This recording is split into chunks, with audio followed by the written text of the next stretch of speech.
നമ്മൾ എത്തിക്കുന്നത് മൂസാഖാന്റെ ഷോപ്പിലാട്ടാ. മുസാഖാനെ പരിചയപ്പെടാനോ അറിയാനല്ല, മുസാഖാനെ പരിചയപ്പെട്ട ആളാണ്. മുസാഖാന്റെ ഇവിടുത്തെ ഒരു പുതിയ പ്രൊജക്റ്റ് ഉണ്ട്. അവിടുത്തെ 2-3 ഭക്ഷണം കഴിക്കാൻ വേണ്ടിയിട്ട് കൊണ്ടോട്ടി പോകുന്ന വഴിക്ക് വന്നിട്ടാ. അവിടെ എന്തൊക്കെയുണ്ടെന്ന് സ്പെഷ്യൽ നമുക്ക് നോക്കാം. ഹൈദരാബാദ് ചായ മധുരം കുറവാണ് കേട്ടോ. എന്തായാലും സാധാരണ ഹൈദരാബാദി ചായ നല്ല ഹൈദരാബാദ് ചായ ഞാൻ ആദ്യം കുടിക്കട്ടെ. എന്തായാലും ടേസ്റ്റ് നോക്കണം. എന്താ അവിടുന്ന് ഇറക്കില്ല. അല്ല, നമ്മളവിടെ നിന്ന് കിട്ടിയൊരു ഐഡിയ ആണ്. കോഫി നല്ല മധുരമാണ് ഇതിന്. കോഫി പൊടി ഒന്നുമില്ല, ഒരു ചോക്ലേറ്റ് മിക്സിന്റെ പൊടി കുറച്ചുണ്ട്.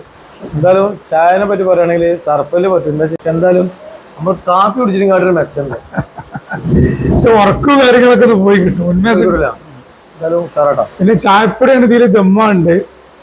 ചായപ്പൊടി നല്ല തിളപ്പിക്കണല്ലോ. ചായപ്പൊടി പാല് നല്ല മണിക്കൂറുകൾ കൊണ്ട് തിളപ്പിക്കണം, നല്ല വേവണം. അതാണ്. ഇതിന് എത്ര നമ്മൾ ഫുൾ ടൈം ഇതിന് 60 രൂപ ഓർഡർ പ്രൈസ്. 60 രൂപ ഒന്നും പറയാലേട്ടാ. അല്ല, ആശ്വാസത്തിൽ കഴിക്കണം, സിമ്പിൾ ആയിട്ട് കഴിക്കണം.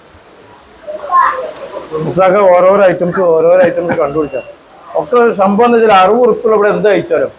60 രൂപ റോസ്റ്റിന് എത്ര? 60 രൂപ.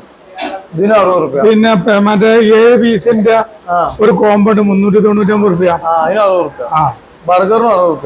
സാധാരണക്കാർക്ക് കുട്ടികൾ കാര്യമ്പോ ഓടി വരാം. കട കാണുമ്പോ സാധാരണക്കാരനെ തോന്നൂല, അതിലവ തോന്നും. ധൈര്യമായിട്ട് പോകുന്നു കേട്ടോ, ഒന്നും പറയാല്ല. അടുത്തൊന്നും പരീക്ഷിക്കണം.